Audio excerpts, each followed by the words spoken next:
है तो, परंतु जमीन पर तो नहीं दिख रहा। वहां तो टारगेटेड किलिंग हो रही है। ये कह करके तुम हिंदू इसलिए मारा जा रहे हैं लोग। वहां की सरकार से अपेक्षा करते हैं कि वो जल्द से जल्द जो दोषी है उन्हें फांसी के तख्ते पे चढ़ाए।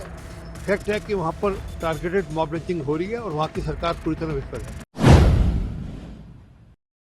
बात करें तो तारिक रहमान कल पहुंचे, उन्होंने कहा कि ये देश बांग्लादेश जो है वो हिंदू मुस्लिम क्रिश्चियंस का है। इस स्पीच को आप कैसे एड्रेस करें? वो है तो, परंतु जमीन पर तो नहीं दिख रहा। वहां तो टारगेटेड किलिंग हो रही है। ये कह करके तुम हिंदू इसलिए मारा जा रहे हैं लोग, और निर्दोष लोगों को मारा जा रहा है। और जिस प्रकार की कानून व्यवस्था है वो बिल्कुल कोलैप्स कर चुकी है। अपेक्षा करते हैं वो जो अपनी बात कह रहे हैं उसके लिए वहां के जो केयर टेकर हैं उनको भी इतनी बात समझाएंगे और उनको कहेंगे कि वो चिंता करें इस बात की कि टारगेटेड किलिंग नहीं होनी चाहिए किसी हिंदू, खास करके हिंदुओं की टारगेटेड किलिंग किसी कीमत पर नहीं होनी चाहिए। दूसरी बार ऐसा हुआ है कि एक और हिंदू की मॉब लिंचिंग हो गई है बांग्लादेश में। वहां की सरकार अपने लोगों पर कार्रवाई करने के बजाय उसी को क्रिमिनल बता रही है जिसे मारा गया।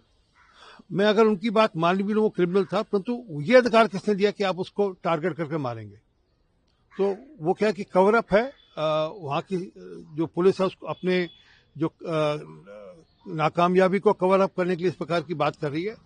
फैक्ट है कि वहां पर टारगेटेड मॉब लिंचिंग हो रही है और वहां की सरकार पूरी तरह विफल है। राहुल गांधी जो है वो भारत को रिप्रेजेंट करते हैं और उन्होंने जो भी कहा है वो सब कुछ सच कहा है। सैम प्रदोता साहब बता दें कि जब राहुल गांधी ने ये कहा था कि एक सिख बच्चे को कि सिखों के साथ दुर्व्यवहार होता है और सिखों को सेकंड क्लास सिटीजन ट्रीट किया जाता है और सिखों को पगड़ी नहीं बांधी दी जाती, तो वो क्या ठीक था क्या? जब वह कहते हैं कि हमारे देश की जो इकॉनमी डेड इकॉनमी, जबकि लगातार पिछले कई सालों से हम लगातार फास्टेस्ट ग्रोइंग इकॉनमी है, तो क्या वह ठीक था? असल में क्या है कि भारत में तो उनको कोई सुनता नहीं, विदेश जाकर वह भारत की निंदा करते हैं। बांग्लादेश में जिस प्रकार से हमारे हिंदू भाइयों का छलावा हो रहा है, उन्हें पीड़ित प्रताड़ित किया जा रहा है, उनकी जघन्य हत्याएं हो रही है, इसकी हम कड़ी निंदा करते हैं, आलोचना करते हैं। केवल समूचे भारतवर्ष के नहीं, सारे विश्व के करोड़ों करोड़ों हिंदू भाई उनके साथ हैं और वहां की सरकार से अपेक्षा करते हैं कि वो जल्द से जल्द जो दोषी है उन्हें फांसी के तख्ते पे चढ़ाए, किसी को भी न बख्शे। वहां के जनमानस के साथ हम हैं। हिंदू भाइयों का समर्थन पूरे विश्व से है।